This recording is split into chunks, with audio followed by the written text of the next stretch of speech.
बिस्मिल्लाहिर्रहमानिर्रहीम अस्सलामु अलैकुम नाज़रीन, मैं राना उज़ैर हूँ। 31 जुलाई 2026 जुमे का दिन। कल मोहसिन नकवी की अहम तरीन स्टेटमेंट के सिस्टम कोलैप्स कर चुका है और हमें अब मज़ीद नया निज़ाम मुतारिफ़ करवाना होगा, जिसके बाद सियासी हलकों में हलचल थी, क्योंकि मोहसिन नकवी साहब कोई पैगाम ही सियासी जो पार्टीज़ हैं उनको पहुंचा रहे थे कि अब इस सिस्टम का चलना मुश्किल हो गया। तो आज DGISPR लेफ्टिनेंट जनरल अहमद शरीफ की 2.5 घंटे की जो प्रेस कॉन्फ्रेंस है, उसने सब कुछ वाज़ेह कर दिया है कि आइंदा नए निज़ाम किस तरह से आएगा। यानी कि अगर जमहूरियत को डीरेल किया जाता है, अल्लाह ना करे ऐसा हो, लेकिन अब होने क्या जा रहा है। DGISPR की इस प्रेस कॉन्फ्रेंस के जो तर्जमे होना शुरू हो गए वो बहुत इंपॉर्टेंट है। इस प्रेस कॉन्फ्रेंस को लेकर पाकिस्तान की सियासत का मुस्तकबिल क्या होगा और निज़ाम क्या होगा, क्या सदारती निज़ाम लाने की तैयारियां, क्या ये जो तब्दीली का एक नया शोर आप सुन रहे हैं शहर इक़्तिदार में रावलपिंडी में, तो कहा जा रहा है कि खेल खत्म शुद। ये क्या होने जा रहा है, इस हवाले से मुकम्मल डिटेल्स आपके सामने रखी जाएंगी। आगे बढ़ने से पहले आप सबसे मेरी दरख्वास्त होगी कि आपने इस चैनल को लाजमी तौर पर सब्सक्राइब करना है, बेल आइकन जरूर प्रेस करें, कमेंट सेक्शन में पाकिस्तान जिंदाबाद का नारा कमेंट करना मत भूलिएगा। नाज़रीन किराम, कल मोहसिन नकवी की जो स्टेटमेंट थी उसके ऊपर DGISPR का आज मौक़िफ़ सामने आ गया। यानी कि DGISPR साहब जब बात कर रहे हो तो इट मीन्स के ये इदारे का मौक़िफ़ है, ये हमारी फ़ौज का मौक़िफ़ है। तो अब इस सिस्टम को लेकर बहुत सारी क्या सलाहियाँ कि सिस्टम एक तो डिलीवर नहीं कर पाया। नंबर 1, सिस्टम डिलीवर नहीं कर पाया। पाकिस्तान की मुआशी सूरत हाल अपने खतरनाक मरहले में दाखिल हो गई है। हमारे मुल्क की सिचुएशन ये है कि आपको मुल्क का पैसा इकट्ठा करने के लिए लोगों की पेट्रोल के ऊपर लेवीज बढ़ाना पड़ रही है, लोगों की जेबों में डाका मारा जाता है, लेवीज बढ़ाकर आप पैसा इकट्ठा कर रहे हैं। मुल्क में इन्वेस्टमेंट नहीं है। आप छोड़ें पाकिस्तान में फॉरेन इन्वेस्टमेंट को, हमारे मुल्क में तो जो मुल्क में बैठा सरमायाकार है वो पाकिस्तान में बजाय इन्वेस्टमेंट करने के अपने पैसे मुल्क से बाहर लेकर जा रहा है, क्योंकि यहाँ पर वो ये समझता है कि इस हुकूमत पर अवाम का इत्तेमाद नहीं है। डेफिनेटली जब अवाम का इत्तेमाद नहीं है तो ये निज़ाम कितनी देर तक आप चला सकते थे? निज़ाम नहीं चल सकता था। तो आज वही हुआ जिसका डर था। मोहसिन नकवी की जो स्टेटमेंट आ गई, कल DGISPR की प्रेस कॉन्फ्रेंस थी, उसको मुलतवी किया गया। मोहसिन नकवी साहब का खिताब हुआ। मोहसिन नकवी साहब किसके फेस हैं, किन को लेकर वो बात करते हैं, आप सब बेहतर तौर पर जानते हैं। और फिर आज DGISPR ने उनके बाद जो है वो अपनी प्रेस कॉन्फ्रेंस की, उस पर मौक़िफ़ आ गया। लेकिन उस पर आने से पहले मैं दूसरी अहम खबरें DGISPR की प्रेस कॉन्फ्रेंस को लेकर आपके सामने रखना चाहता हूँ। उन्होंने आज मीडिया ब्रीफिंग की। उन्होंने कहा कि पाकिस्तान का सबसे लाडला बच्चा कश्मीर है। इस वक्त कश्मीर के अंदर जो लॉ एंड ऑर्डर की सिचुएशन है वो सब कुछ आपके सामने है।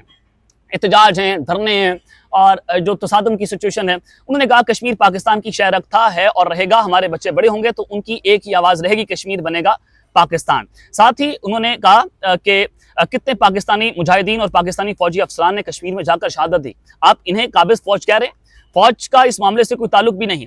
DGISPR ने कहा कि पाकिस्तान की कौमी सलामती, गुड गवर्नेंस और अवामी फलाह एक दूसरे से जड़े हुए हैं, इसलिए बदलते हुए हालात के मुताबिक इंतजामी ढांचे और हुक्मरानी के निज़ाम पर संजीदगी से गौर करने की ज़रूरत है।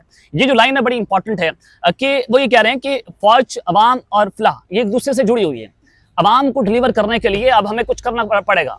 आप गुड गवर्नेंस की बात करें, आपको निज़ाम तब्दील करना होगा। क्या प्रेसिडेंशियल सिस्टम आता है? अगर सदारती निज़ाम आता है तो फिर नया सदर कौन होगा? उसके हवाले से साबिक जो इलेक्शन कमीशन के चीफ सेक्रेटरी हैं कमर दिलशाद साहब, उन्होंने कहा कि फील्ड मार्शल साहब फिर बावर्दी सदर भी बन सकते हैं ना। आज से 2 महीने पहले ये बात हुई, यही बात फैसल वाडा साहब ने की। तो अगर मैं ये समझता हूँ अगर ऐसा हो भी जाए तो बेहतर है।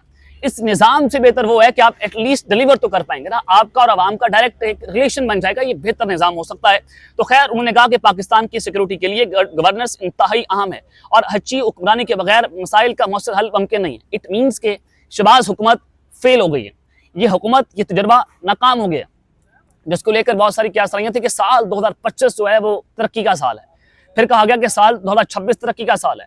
फिर हमें बताया गया कि पाकिस्तान की जो पासपोर्ट की इज्जत है वो दुनिया के अंदर बड़ी है। तो जब बड़ी है, सब कुछ चल रहा है, मौसम अच्छी चल रही है, ऑल इज वेल है, तो फिर DGISPR की स्टेटमेंट ने बड़े बड़े सवालिया निशान खड़े कर दिए कि जनाब ये सियासी जो सौगातें हमारे मुल्क के ऊपर मुसल्लत हैं ये अब नो मोर, यानी कि अब इनके हाथ से गेम निकल चुकी है। अब ये चूंकि डिलीवर नहीं कर पाए, ये सिर्फ माल बनाना, यानी कि 3000 अरब रुपए, ये राना सनाउल्लाह ने बिलावल भुट्टो के ऊपर इल्जाम लगाया कि 3000 अरब रुपए सिंध से जहाज़ों का भर के वो दुबई गया। आज तक उसके ऊपर किसी इदारे ने, किसी FBR ने, किसी NCCI ने, किसी कस्टम ने उसके ऊपर तहकीकात नहीं की। हालांकि होनी चाहिए थी कि मुल्क जो डिफॉल्ट के किनारे पर है, आप 3000 अरब रुपए मुल्क का चोरी करके दुबई लेकर जा रहे हैं, इस पर कोई सवालिया निशान जो है वो खड़ा नहीं किया। उन्होंने कहा कि अगर बेहतर हुक्मरानी के लिए इंतजामी रीसेट की जरूरत है, यानी कि आप अपना डाटा जो है वो संभाल लें। ये फैक्ट्री रीसेट होने जा रहा है मुल्क, और फैक्ट्री रीसेट होने के बाद क्या होगा अभी तक किसी को कुछ मालूम नहीं है। मैं आपको बहुत कुछ बता सकता हूँ, यानी कि हम ये कहते हैं कि सदारती निज़ाम है, मैं ये भी कह सकता हूँ कि मुल्क में मार्शल लॉ हो सकता है, अल्लाह न करे ऐसा हो। वो कल मोहसिन नकवी साहब ने कह दिया कि फील्ड मार्शल साहब जो है वो जमहूरियत को डीरेल नहीं होने देंगे, लेकिन फैक्ट्री रीसेट होगा। अब फैक्ट्री रीसेट कैसे होगा? नए सूबों की बात हो रही है, नए सूबे बनेंगे, इंतजामी ढांचा तब्दील होगा, फिर उसके बाद अगर नीम सुधारती निज़ाम लाया जाता है उस पर भी बात हो रही है, उस पर भी डिस्कशन है। कौमी हुकूमत भी लाई जा सकती है, जिसको लेकर मोहसिन नकवी साहब एक वंडर बॉय के तौर पर देखे जा रहे हैं कि ये भी कौमी हुकूमत के वज़ीर आज़म हो सकते हैं। फिर पाकिस्तान तहरीक इंसाफ के साथ भी एक विंडो ओपन है। जाहिर है अगर आप नेशनल डायलॉग करते हैं तो पाकिस्तान तहरीक इंसाफ को भी इसमें बिठाना पड़ेगा, उनको भी तैयार करना होगा। नेशनल डायलॉग में पीटीआई की कोई वक़्त नहीं है, फिर उसमें इमरान खान साहब बहुत इंपॉर्टेंट हो जाएंगे आप सबके लिए। अगर मुल्क कौमी डायलॉग की जाने पड़ता है और ये होना चाहिए, कौमी डायलॉग से ही मसले हल होंगे। साथ ही उन्होंने कहा कि ताहम छोटे इंतजामी यूनिट्स के क़याम या दीगर इंतजामी फैसलों का इख्तियार अवाम के पास है। अब इससे तो एक चीज़ वाज़ेह होगी कि इदारा क्या सोच रहे हैं। इदारे ने बड़े वाज़ेह तौर पर आज अपनी डेडलाइंस जो क्लियर कर दी। उन्होंने दहशतगर्दों के हवाले से बात की कि दहशतगर्दों से बात नहीं होगी, हथियार डाल दें वरना सब कुछ खत्म कर दिया जाएगा। दहशतगर्दों की जो इस ऑपरेशन जारी हैं, उन्होंने कहा कि हम दहशतगर्दों को मारकर वहीं कुत्तों को खाने के लिए छोड़ देते हैं। They are the meat of the god dogs. ये उन्होंने बात किया कि ये कुत्तों का गोश्त है, हम इनको मारते हैं और कुत्तों के आगे फेंक देते हैं। अब ये भी बात जो उन्होंने कर दी, लेकिन कल मोहसिन नकवी साहब की स्टेटमेंट के बाद जाहिर है सहाफ़ियों ने सवालात करने थे, सहाफ़ियों ने अपने अपने सवालात वहाँ पर किए। ये वहाँ पर सहाफ़ियों के साथ भी उनका इंटरेक्शन था, प्रेस कॉन्फ्रेंस भी थी, 2.5 घंटे की तवील तरीन प्रेस कॉन्फ्रेंस DGI एसपीआर साहब की। उन्होंने कहा कि जनाब 1973 से आज तक असम्बलियों में वही खानदान, वही जागीरदार, वही नवाबजादे और वही इलाकाई यहाँ पार्टी असम्बलियों में नजर आती हैं। अगर वो जीत जाए तो जमहूरियत, अगर हार जाए तो अमरियत। ये उन्होंने बात की। ये बिल्कुल दुरुस्त बात कि पिछले 70-78 सालों से आप ये देखें कि दो खानदान जो अपने आप को कहते हैं कि हुक्मरान खानदान, ये मरियम नवाज कहा करती थी ना कि हम हुक्मरान खानदान, तो ये जो हुक्मरान खानदान है अब उनके लिए खतरे की घंटी बज गई है। या तो ये अपना सामान पैक करके मुल्क से बाहर आपको नजर आएंगे, जाहिर है ये तो होना था। अब कितनी देर तक मुल्क को लूट सकते हैं? पिछले 75 सालों से ये जो दो खानदान है ये मुल्क को दोनों हाथों से लूटते रहे हैं। तो उसके अलावा तो कोई तीसरी हुकूमत पाकिस्तान तहरीक इंसाफ ही थी जो 4.25 साल इसने गवर्नमेंट के। आप उन पर उनसे तो ऑडिट ले सकते हैं, आप उन पर बात भी कर सकते हैं, लेकिन 70 साल का जवाब किसने देना है? 70 साल का जवाब भी तो लेना होगा ना। तो खैर DGI एसपीआर ने कहा कि जो वज़ीर दाखिला का बयान है वो उनकी जाती स्टेटमेंट है।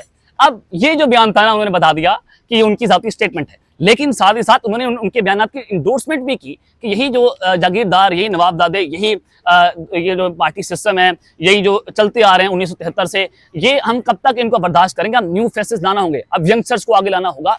तो ये उन्होंने इंडोर्समेंट भी कर दी और साथ ये भी कह दिया कि मोहसिन नकवी का जो बयान है वो उनकी जाती स्टेटमेंट के तौर पर देखा जा रहा है। साथ ही उन्होंने कहा कि पाकिस्तान का नौजवान बाशऊर है, मोहसिन नकवी के बयान से नौजवानों में मायूसी नहीं फैलेगी, बल्कि वो कहेंगे कि देर आए दुरुस्त आए।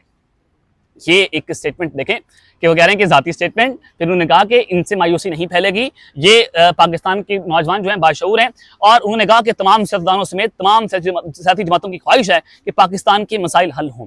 अब यहाँ पर उन्होंने तमाम सियासी जमातों की बात की। पाकिस्तान तहरीक इंसाफ भी एक पॉलिटिकल पार्टी है, इमरान खान साहब भी एक पॉलिटिकल फिगर हैं और वन ऑफ द मोस्ट की player in the Pakistan politics, आप इनको निगलेक्ट नहीं कर सकते। तो उन्होंने बात की कि तमाम पॉलिटिकल पार्टीज चाहती हैं कि मिसाइल का हल होना चाहिए। तो ये कैसे निकलेगा? बैठ कर निकलेगा, तमाम स्टेक होल्डर्स बैठें, अदलिया का निज़ाम तब्दील करें, उसके अलावा लॉ एंड ऑर्डर की सिचुएशन आप बदलें, मुल्क में ह्यूमन राइट्स को जो है उनको आप जो वायलेट होते हैं उनको जो है वो आवाम के लिए छोड़ें। उसके अलावा सेहत का निज़ाम है, तालीम का निज़ाम है, सबको फैक्ट्री रीसेट करना होगा, उसके अलावा मुल्क आगे नहीं बढ़ सकता। ये तमाम अब सियासी पार्टीज को बैठना होगा। अगर पॉलिटिकल पार्टीज नहीं बैठती तो फिर एक हल मौजूद है, तो बता दिया गया कि कुछ भी फिर हो सकता है। उन्होंने कहा गुड गवर्नेंस के बगैर पाकिस्तान के मसाइल हल नहीं हो सकते। आबादी माजी की निस्बत 4 गुना बढ़ गई है और वही 4 सूबे हैं, तो हमें सोचना पड़ेगा। पाकिस्तान की सिक्योरिटी के लिए गुड गवर्नेंस इंतहाई अहम है।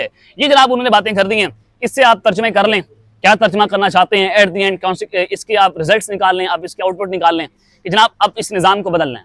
मोहसिन नकवी की स्टेटमेंट एक तो वो इदारे की सोच भी आप कह सकते हैं। आज DGI एसपीआर ने खुलकर बात कर दी और ये बेहतर था।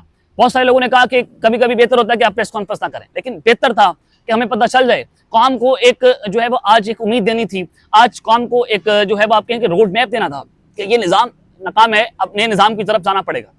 लेट्स सी, अल्लाह ताला पाकिस्तान की खैर करे, अल्लाह ताला पाकिस्तान की हिफाजत करे। ये नौजवान पाकिस्तान के साथ खड़ा था, खड़ा है और खड़ा रहेगा। अब तक के लिए इतना ही, अपना ख्याल रखिएगा और इस चैनल का आते लाज़मी तौर पर ख्याल रखने लाने के बाद पाकिस्तान जिंदाबाद।